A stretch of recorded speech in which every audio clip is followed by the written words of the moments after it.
I still remember the way she said it, casual, almost dismissive, as if I were just another piece of furniture in her house. Since you do nothing all day, you can watch the kids while I'm gone, my daughter-in-law, Marissa, said, sliding her suitcase across the floor like it was the most natural thing in the world. Her tone wasn't angry, not even rude on the surface. It was that polished kind of condescension that only someone accustomed to getting their way could perfect. I stared at her, unsure whether to laugh or ask if she was serious. But the look in her eyes told me she wasn't joking. I'd raised 2 sons, buried a husband, and spent years holding a family together when everything else fell apart. Doing nothing, she said. If only she knew what that cost me. Behind her, my grandsons, Eli, 5, and Noah, 8, sat cross-legged on the living room rug, their bright eyes darting between us. They had no idea they were standing in the middle of a quiet war. Marissa was already talking about flight schedules, hotel check-ins, and something about a much-needed break. I didn't interrupt. I just listened. That's something you learn as you age. Silence can say more than words ever will. It wasn't the first time she'd spoken down to me. Since the day my son married her, Marissa had treated me like an inconvenience she couldn't return, a relic of my son's old life that didn't quite fit into her picture-perfect world. And I had accepted it, for his sake, for the children's sake. But this was different. You'll manage, she said finally, grabbing her designer bag and glancing at the clock. I'll be back in a week. The words hit harder than she could imagine. A week.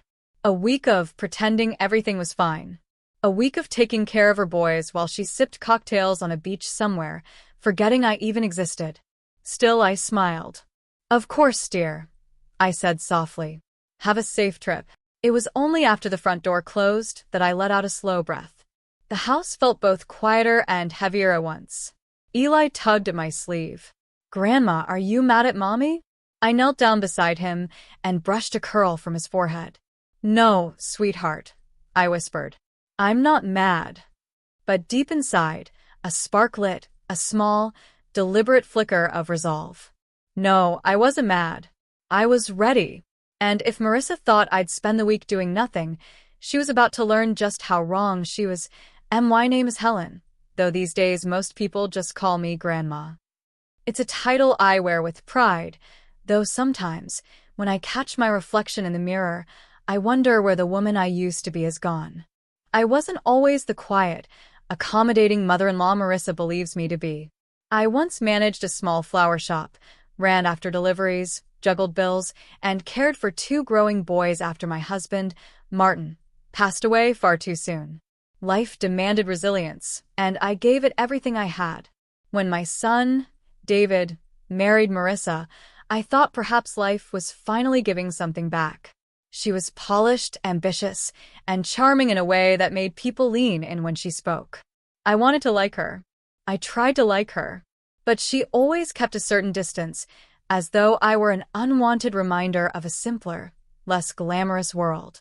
At first, it was small things. Her correcting how I folded the boys' clothes, her sighs when I offered to cook, her polite but sharp smile that said, "Thank you, but I'll handle it." Then, as time passed, she stopped pretending. When the children came along, that distance only grew. Marissa's career flourished. She traveled for conferences and meetings, while David stayed late at work to keep up with his firm's endless deadlines. I became the reliable safety net, the one who never said no. If Eli had a fever, I came. If Noah forgot his lunch, I delivered it. But somewhere along the way, gratitude turned into expectation. Marissa stopped asking. She started telling. I told myself it didn't matter. That being needed, even in silence, was a kind of love. Still, each time she brushed off my advice or rolled her eyes when I reminded her to slow down, a small ache formed in my chest. David noticed once. "Mom," he said quietly one evening, "try not to take it personally. She's just driven." Driven, I'd repeated, smiling thinly, like a car with no brakes. He chuckled awkwardly, then changed the subject. That was David, ever the peacemaker, always walking the line between wife and mother. But peace has its price. And as I stood in their home that morning, surrounded by her expensive furniture and immaculate decor, I realized how far apart we'd grown. Not just Marissa and I, but me and my own son. Now, with her gone for a week, the house didn't just feel empty. It felt like an opportunity, though I wasn't sure for what just yet. All I knew was this. Something had shifted in me. For the first time in years, I wasn't simply going to endure. I was going to act. The first morning after Marissa left, the house felt unusually alive. The boys padded into the kitchen still in their pajamas, hair tousled, eyes bright with curiosity. "What's for breakfast, Grandma?" Noah asked, sliding into a chair. "Not cereal," I said with a grin. "We're making pancakes from scratch." Eli gasped as if I'd just promised him a trip to Disneyland. "With chocolate chips." "With chocolate chips," I confirmed. Flour dusted the counters, eggs cracked and sizzled, and laughter, real, carefree laughter, filled the air. It had been so long since this house felt like a home rather than a museum of polished silence. By the second day, we'd built forts out of blankets in the living room. By the third, we were painting rocks from the backyard, turning them into imaginary creatures. Every evening, we sat together on the porch swing, watching the sun dip below the trees while the boys told me about their friends, their fears, and the funny things their mother said when she thought no one was listening. I listened. Really listened. And I began to notice things. Eli hesitated before speaking sometimes, as if afraid of saying the wrong thing. Noah, usually so full of energy, flinched whenever someone raised their voice, even in play. One evening, as I tucked them into bed, Noah whispered, "Grandma, do you think Mommy likes being with us?" The question caught me off guard. "Of course she does, sweetheart. Why would you ask that?" He shrugged. "She's always on her phone. Even when she's home." I smoothed his blanket, forcing a smile. "Your mommy works very hard, but she loves you more than anything." He nodded, though his eyes told a different story. That night, long after they'd fallen asleep, I sat in the quiet living room, staring at the family portraits along the staircase, perfectly posed, perfectly hollow. The next morning, I found a letter on the counter. Marissa's neat handwriting, a list of rules for the boys. Bedtime sharp at 8 o'clock, no sweets after dinner, no outdoor play without supervision, and absolutely no mess. I read it twice, then folded it neatly and tucked it in a drawer. That day, we baked cookies, built a mud castle in the yard, and stayed up past 9 watching old cartoons. The boys laughed until they cried. And for the first time, so did I. By the 5th day, David called. His voice sounded tired, distracted. "Hey, Mom. How's everything going with the boys?" "Wonderful," I said. "They're happy. Really happy." He hesitated. "Marissa called me. She said she sent a message. You didn't respond." I glanced at my phone. Dozens of unread texts. "Are they eating healthy? Don't let them play in the dirt. Keep them on schedule." I'd read them all, and chosen silence.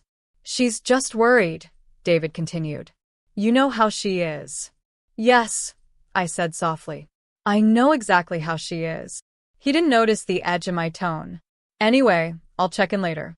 Thanks again, Mom. "We couldn't do this without you." After he hung up, I looked out the window. The boys were in the yard, covered in grass stains and sunshine. And I realized something profound, something Marissa never understood.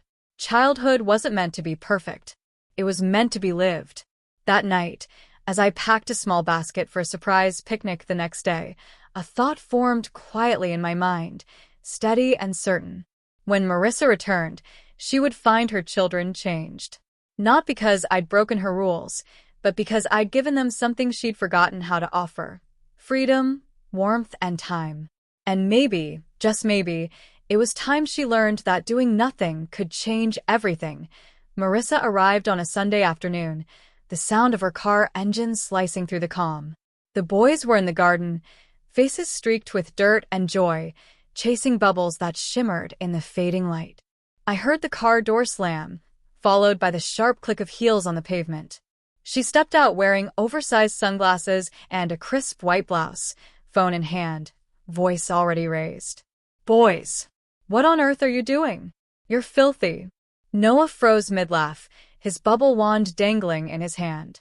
Eli's smile faltered. I stood on the porch, watching the scene unfold like a play I'd already rehearsed. They're just playing, I said evenly. They've had a wonderful week. Marissa pushed her sunglasses up and narrowed her eyes. Wonderful? They're covered in mud. And what's that smell? Cookies? Again? Baking, I said, stepping closer. They helped. We made a mess, yes. But they learned things too. How to measure, how to wait for the dough to rise, how to laugh without asking permission. She blinked, clearly thrown off by my tone. That's not how I raise them. They need structure, order. And love, I interrupted softly. They need love most of all. For a moment, neither of us spoke. The air between us felt thick, charged. The boys looked from one woman to the other, unsure which world they belonged to. Marissa lowered her voice. I trusted you to follow my instructions. And I did, I said. I kept them safe. I fed them. I tucked them in every night. But I also let them be children. Her lips pressed into a thin line. You had no right. I had every right, I said, my voice firm now. Because for 1 week, I was the one here. I saw what you've been too busy to notice. They're lonely, Marissa. They're hungry, not for food, but for attention. For the kind of love that doesn't fit neatly on a calendar. Her eyes flickered, uncertain for the first time. You think I don't love my kids? I think you've forgotten how to show it. She turned away, pretending to check her phone, but her hand trembled slightly. The boys stood silent, watching her. Noah stepped forward first. Mommy, Grandma, let us play in the rain. It was so fun. Eli chimed in, and we made cookies and watched old cartoons. She said you liked those when you were little. Marissa's face softened. Her gaze drifted to the boys, then to the garden. The overturned flower pot, the painted stones drying in the sun, the laughter still lingering in the air. Something in her expression cracked, just a little. I did, she whispered.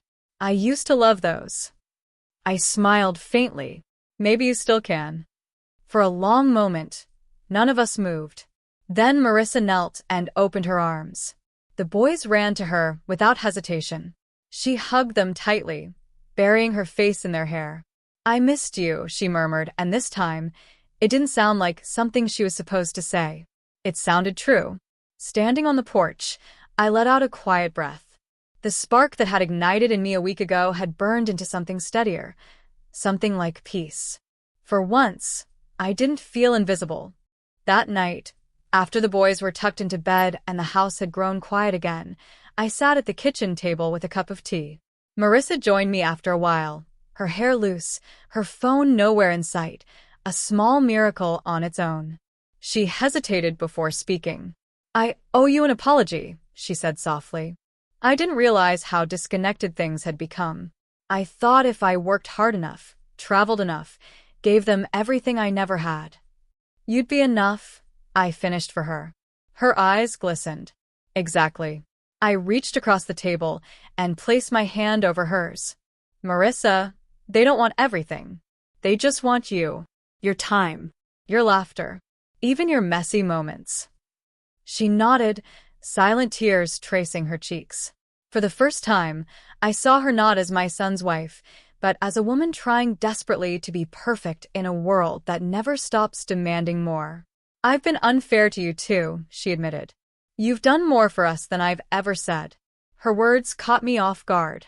They weren't grand, but they were real. The next morning, the house felt different, lighter, like something heavy had been set down. Marissa made breakfast herself, pancakes with too much syrup and burnt edges. The boys devoured them anyway, laughing the entire time. As I packed my things later that day, Noah handed me a rock we'd painted together, a small, lopsided heart with streaks of red and gold. So you don't forget us, he said. I smiled, tucking it into my purse. Oh, sweetheart, I whispered. I couldn't forget if I tried. Before I left, Marissa hugged me, a brief, genuine embrace that said everything words couldn't. Thank you, she murmured. Driving home, The road shimmered in the afternoon sun. I realized something then. I hadn't just changed their week. I'd changed my own heart. For years, I'd believed my time to make a difference had passed. But maybe, just maybe, it was never too late to remind someone, no matter how proud, how distant, or how lost, what love is supposed to feel like. And for the first time in a long while, I didn't feel like I was doing nothing. I felt alive.